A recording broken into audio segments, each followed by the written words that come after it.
In this video, we're going to begin parenteral dosage forms by discussing what they are, the reasons for choosing parenteral dosage forms over other dosage forms, advantages of parenteral dosage forms, and finally, routes of administration for injections. But before we talk about parenterals, we need to understand what enteral administration means. Enteral administration is any drug administration which uses the GIT. And the GIT is usually reached orally by taking tablets, capsules, or liquids. Parenteral administration is any method of drug administration which does not use the GIT.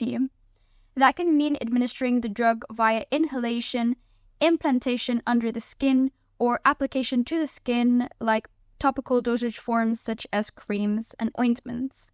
But practically, when we say parenterals, we are referring to drug administration by injection. Parenterals can contain one or more active constituent, and this active constituent can be aqueous or non-aqueous. However, all parenteral dosage forms must be sterile. They must be sterile because the target site is directly into the bloodstream, so we cannot risk any contamination from happening. Hence, parenteral dosage forms must always be sterile. Parenterals are mostly found in the liquid state, such as solutions, suspensions, or emulsions, but we can also prepare them as dried powders. But if they are prepared as dried powders, we need to add a suitable solvent onto them, such as powders for injection, as we will later talk about. To formulators and patients alike, manufacturing and receiving medicaments in the form of tablets, capsules, liquids, topical preparations like creams and ointments, or transdermal patches is preferred. Most patients would not prefer injections because of the pain or because they have a phobia from needles, and formulators would have to cover the additional cost of manufacturing a sterile dosage form as opposed to other relatively non-sterile dosage forms. So the question here becomes, why? Why parenteral dosage forms? Well, it becomes the only option when the patient cannot take the medication via any other way. This can be because of patient intolerance. The patient cannot take the medication orally if they are undergoing chemotherapy, as common side effects of chemotherapy are nausea and vomiting. So by injecting the drug directly into the blood circulation instead, we can avoid any GIT disturbances. If our patient is unconscious, they need to be injected not only their medications, but fluids to ensure hydration and electrolyte balance while they are in this state. They would also need to be provided any nutrients, vitamins, and trace elements that would normally be obtained from a healthy diet, all of which make up the total parenteral nutrition. Parenterals are used in emergency situations as we want our drug to have a rapid and effective action, and they are used for those patients who cannot be relied upon to take their oral medications, hence giving physician control. And when I say physician control, I'm not saying that we force the patient to take their medication. We are simply trying as much as we can as a healthcare force to help the patient and ensure that they are getting treatment to heal and ultimately to improve their quality of life. We also use parenterals because of the drug properties. What if our drug is poorly absorbed via the enteral route? What if it's unstable? What if it breaks down rapidly in the GIT? What if it's therapeutically inactive, such as aminoglycoside antibiotics, once taken via the enteral route? All of these are reasons why we choose parenteral dosage forms.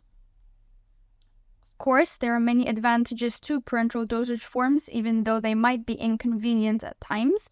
But the advantages are that it produces a localized response, such as with localized anesthesia. It helps us to ensure a sustained response, such as the depot action for corticosteroids.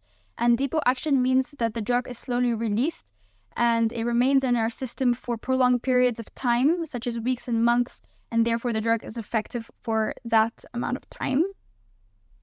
It also ensures rapid general response, such as with a general anesthesia. It maintains electrolyte balance. For example, with sodium chloride infusions, as we can see from this diagram here, there will be no hospital without it. All hospitals have them. and it provides nutrition, such as total parenteral nutrition for patients in coma. As we said, what if our patient is unconscious? Then he would need to be provided nutrients and medications via total parenteral nutrition, as we can see from this diagram. So we have a patient who needs to be administered the drug via injection. Which route of administration do we choose? There are many routes of administration for injections, such as intravenous, intramuscular, subcutaneous, intra-dermal, intra-spinal, intra-arterial, intra-cardiac, intra-articular, and intra-ocular. The choice of which route of administration to take depends on what we want to treat and also on the volume of medication administered. And that's why when we begin talking about each route of administration, it's very important to take note of the volumes administered. Let's start off with intravenous injections. Intravenous injections are the most common route of injecting drugs. We inject them via prominent veins such as basilic veins or the cephalic vein in the forearm. And depending on how we want to use them, we can administer up to 1 liter of drug intravenous. If we need to inject the drug all at once and only once to exert a rapid effect, it is given as an intravenous bolus dose with a volume up to 10 millis. If we increase the volume a little, from 10 millis up to 100 millis, we can give an intravenous injection, which again exerts a rapid effect. Increase it up to 1 liter, and we can give an intravenous infusion via infusion bags. Intravenous infusion allows for a slower entry of the drug into the blood circulation and at a controlled rate. The bioavailability of intravenous injections is always 100%, as the drug enters directly into the blood circulation. Injections can be formulated as aqueous solutions or as oil in water emulsions, provided that the droplet size is controlled. However, we can never, ever formulate intravenous injections as water in oil emulsions or suspensions, because if we formulate them as water in oil emulsions, the oil phase in the emulsion blocks the blood vessels, and similarly, the suspended particles in suspensions block blood vessels, and any adverse effects are immediate, and therefore, if an adverse effect were to happen, we wouldn't be able to save the patient in time. The next type of injections are intramuscular injections, which are administered into a relaxed muscle mass. Depending on the muscle we inject into, the volume administered will differ. Only 2 millis can be administered into the deltoid muscle of the upper arm, and up to 5 millis can be administered into the upper outer quadrant of the gluteal medial muscle of either buttock. Notice here I said the upper outer quadrant. When we come to inject into the buttock, we divide it into quadrants, as we can see in this diagram, and we administer in the upper outer quadrant in order to avoid injecting the sciatic nerve. Okay, so what happens if we were to inject that nerve? It can cause severe pain, nerve damage, or even paralysis, so we need to avoid going near it at all costs.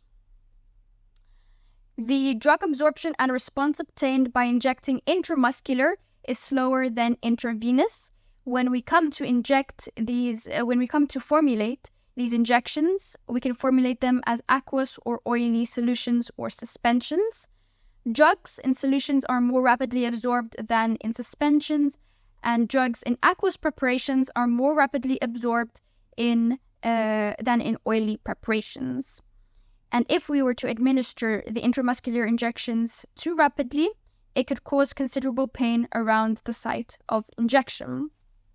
Subcutaneous injections. Subcutaneous injections are injected immediately below the dermis layer in the upper arm, lower abdomen, and thigh, and as such, they are also known as hypodermic injections. The volume administered does not exceed 1 milli. They are formulated as aqueous solutions or suspensions, and when we come to inject subcutaneous injections, the skin is pinched to allow the drug to enter the fatty tissue, as we can see in this diagram here. Next is intradermal. Intradermal injections are also known as intracutaneous injections. They are administered between the epidermis and the dermis, and the volume is between 0.1 to 0.2 millis. We usually use them for immunological diagnostic tests such as allergy tests. If we were to inject the patient with a specific substance and the site of administration turned red or becomes swollen after a few seconds or a few minutes, then that indicates that the patient has an allergy to the substance that we are injecting. Intra-spinal. Intra-spinal injections are administered into the spinal column, and the volume should not exceed 20 millis. Only injections formulated as aqueous solutions are injected into the spine, and they should not contain preservatives, as preservatives might damage neural tissues. Remember that the spinal cord is a part of the central nervous system, which is highly sensitive. So, do we just inject anywhere into the spinal column? No. Depending on the area of the body we want to target, we can administer the injection in specific areas of the spine. Hence, we can subdivide intraspinal injections according to the region of the spinal cord we want to target into intrathecal, intracisternal, and epidural, and these 3 injections are used for spinal anesthesia. In order to keep the drug in place in the area of the spine we want it to act on, we can control its drug density, or specific gravity, and we'll talk more about this in subsequent videos. Right, intra-arterial. They are injected into the artery, which supplies blood to the target organ, to the organ that we want to target, and the volume administered is less than 0.02 millis. It's a very small volume. We rarely use this route of administration, as arteries have a high blood pressure and they are found in deeper layers of the skin, hence are less accessible and more difficult to target than veins. But if we had to use them, what for? Well, they are used in treatment of some cancers to ensure maximum concentration of anti-cancer drug reaches the tumor before it can spread throughout the body. Because they are so risky to use, if we were to make any mistake while injecting the drug, the patient could experience arterial spasms and gangrene as a result. That's why, again, intra-arterial injections are rarely used. Intra-cardiac. What if we wanted to inject the drug directly into the cardiac muscle or ventricle? This is the injection we would use, and we would only use it in emergency cases to produce a rapid local effect in the heart. For example, if the patient experiences myocardial infarction, and we formulate them as aqueous solutions. Intra-articular. Don't confuse this with intra-arterial. Intra-articular injections are injected into the synovial fluid in joint cavities such as the knees and shoulders. The injections are formulated as aqueous solutions or suspensions. Finally, intra-ocular. If we inject them into the eyes, they are called intra-ocular, but if we inject them around the eyes, they are called ophthalmic injections. The site of administration in this case is in the eyes, and the volume administered does not exceed 1 millis. We use them to administer antibiotics or local anesthetics during eye surgery. We need to be careful when injecting into the eyes because of the high risk of developing eye infections. And of course, we need to remove any substances which can cause irritation to the eyes, like antioxidants. So you won't find them in intraocular injections. And they are formulated as aqueous solutions. That will be all for this video.